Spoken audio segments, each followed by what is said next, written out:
Moradabad. SIR प्रक्रिया को वापस लेने और इस प्रक्रिया में तैनात एक बीएलओ की दुखद मृत्यु पर उचित मुआवजे की मांग को लेकर एसयूसीआई कम्युनिस्ट की मुरादाबाद जिला यूनिट ने आज जिला अधिकारी मुरादाबाद को एक ज्ञापन सौंपा। पार्टी प्रतिनिधिमंडल ने कहा कि एसआईआर की मौजूदा प्रक्रिया में लगातार अव्यवस्थाएं सामने आ रही हैं, जिससे न केवल आम जनता को परेशानी झेलनी पड़ रही है, बल्कि फील्ड में लगे कर्मचारियों को भी भारी दिक्कतों का सामना करना पड़ रहा है। प्रतिनिधियों ने बताया कि अत्यधिक दबाव और अव्यवस्थित कार्यशैली के चलते एक बीएलओ की मौत हुई, जो बेहद दुखद और संवेदनशील मामला है। ज्ञापन में एसआईआर प्रक्रिया को तुरंत प्रभाव से वापस लिए जाने, मृतक बीएलओ के परिवार को उचित मुआवजा, परिवार के एक सदस्य को सरकारी नौकरी और संबंधित अधिकारियों की जिम्मेदारी तय करने की मांग की गई है। एसयूसीआई कम्युनिस्ट ने चेतावनी दी कि यदि शासन प्रशासन इस मुद्दे पर ठोस कदम नहीं उठाता है तो पार्टी जिले भर में आंदोलन तेज करेगी। इतने दबाव में रात दिन 24 घंटे काम करने के बाद भी वो ये एसआईआर का काम पूरा नहीं कर पा रहे हैं। उन्होंने अपने पूरे परिवारों को लगा रखा है, अपने रिश्तेदारों को लगाकर भी काम पूरा नहीं हो रहा है और तमाम लोग मौत के मुंह में समाते जा रहे हैं। हमारी पार्टी ने जब ये बिहार में एसआईआर शुरू हुआ था, उसी हैं लोग, जनता को कुछ नहीं मिलने वाला है। जनता को चाहिए रोजगार, जनता को चाहिए ठेला लगाने की जगह, जनता को चाहिए फल लगाने के लिए जगह। यही नगर निगम तमाम जनता को रोज मार रहा है डंडों से, तमाम उनको ठेलों को भगा रहा है, तमाम उनको फल पटरी को उजाड़ रहा है। इससे बचेगा लोकतंत्र को अगर नौकरी मिले। इसलिए साथियों, ये जो घटनाएं घट रही हैं, लगभग अब तक 55 या 60 मौतें पूरे भारत में हो चुकी हैं, जहाँ जहाँ 11 राज्य में एसआईआर हो रहा है। उनकी सभी मौतों का जिम्मेदार जो ये चुनाव आयोग है और जो इसके साथ इसके शामिल है, इस लोग में मुख्य चुनाव आयोग के साथ, इन सब पर मुकदमा होना चाहिए। आखिर हत्या तो हुई है और ये जो हमारे ठाकुर द्वारा में हुई है, इसमें तो उसका बयान ही काफी है।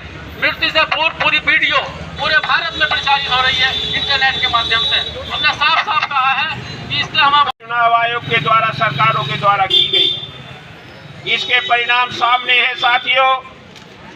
दर्जनों मौतें हो चुकी हैं। आखिर इन मौतों के लिए कौन जिम्मेदार है, आज ये सवाल है। और चुनाव आयोग जो ड्यूटी कर रहे हैं, उनकी मौतें हो रही है, उनको ना तो किसी तरीके के मुआवजे की घोषणा कर रहा है और ना ही इस प्रक्रिया को रद्द कर रहा है।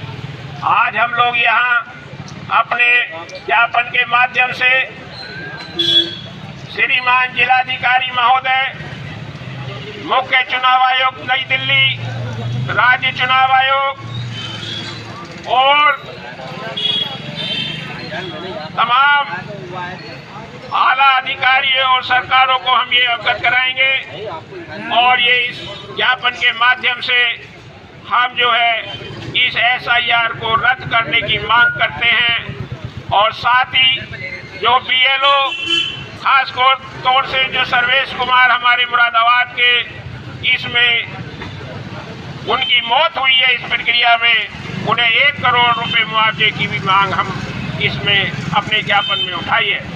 साथियों, आपके सामने ज्ञापन पढ़ के हम सुनाएंगे आप हमने क्या ज्ञापन में देने के लिए जा रहे हैं।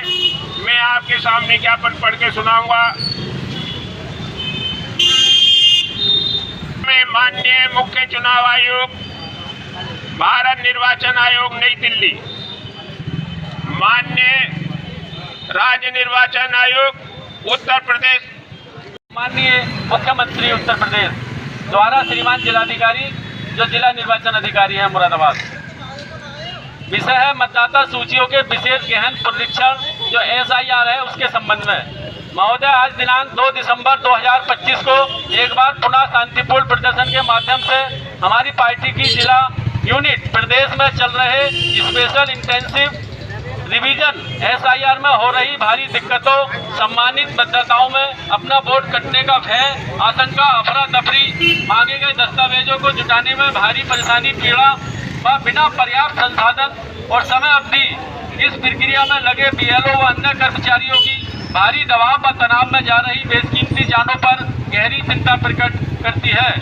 ज्ञात हो कि मुरादाबाद जिले में भी अध्यापक सर्वेश कुमार टारगेट पूरा न करने के भारी दबाव में आत्महत्या जैसा कदम उठाने के लिए अधिकारियों द्वारा मजबूर किए गए, जिनका सुसाइड नोट व मृत्यु पूर्व वीडियो पूरे देश में प्रचारित हो रही है।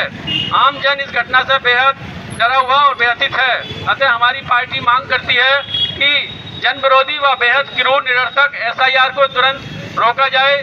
नंबर 2, SIR में जान गंवाने वाले BLO के आश्रितों को 1 करोड़ रुपए मुआवजा और सरकारी नौकरी दी जाए। और नंबर 3 है, मुरादाबाद में आत्महत्या को जो मजबूर करने के लिए जो जिला प्रशासन BLO को सुसाइड नोट तथा मृत्यु पूर्व बयान को आधार बनाकर आरोपी अधिकारियों पर मुकदमा दर्ज कर उन्हें तत्काल गिरफ्तार किया जाए। तो साथियों, ये जो आज का हमारा ज्ञापन है, ये हम इसको सौंपेंगे और अपनी पूरी मांग रखेंगे कि इस पर तुरंत कार्रवाई की जाए, क्योंकि जो ये SIR की प्रक्रिया जब से बिहार में चालू हुई है तब से ही हमने आगे किया था। और अब उत्तर प्रदेश में ये जो अजीब सा माहौल बनाया गया है कि 4 तारीख, जो अब 4 को बढ़ाकर 11 तारीख कर दी गई है, ये अजीब से फरमान आ रहे हैं जैसे 11 तारीख तक अगर SIR प्रक्रिया नहीं हुई तो पूरे देश में सभी लोकतंत्र ही नहीं बचेगा।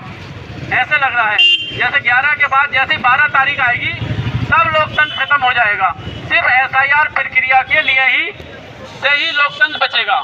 जबकि लोकतंत्र कैसे बचेगा? लोकतंत्र बचेगा जब लोगों को रोजगार दो, लोगों को नौकरी दो, इससे रोजगार लोकतंत्र बचेगा, ना ही SIR प्रक्रिया से। ये SIR प्रक्रिया बिल्कुल अलोकतांत्रिक है, जन विरोधी है। इससे जनता को कोई फायदा नहीं होने वाला है। जैसे नोटबंदी हुई, उससे क्या फायदा हुआ? उसके बाद आधार बने, उससे क्या फायदा हुआ आधार से लोगों को? ऐसे ही SIR की प्रक्रिया है, इससे कुछ नहीं होने वाला है। हम लगातार मांग रख रहे हैं और हमारी सभी आमजन लोगों से अनुरोध है कि कोई किसी को अपने कागज न दे, कोई किसी को अपना आधार न दे। आजकल इतनी ठगी चल रही है आधार से, उसके बाद लोगों के खाते खाली हो रहे हैं। इसलिए सभी से हमारा अनुरोध है, कोई ना अपने कागज दे, ना आधार दे, ना पेन दे, कोई जरूरत नहीं।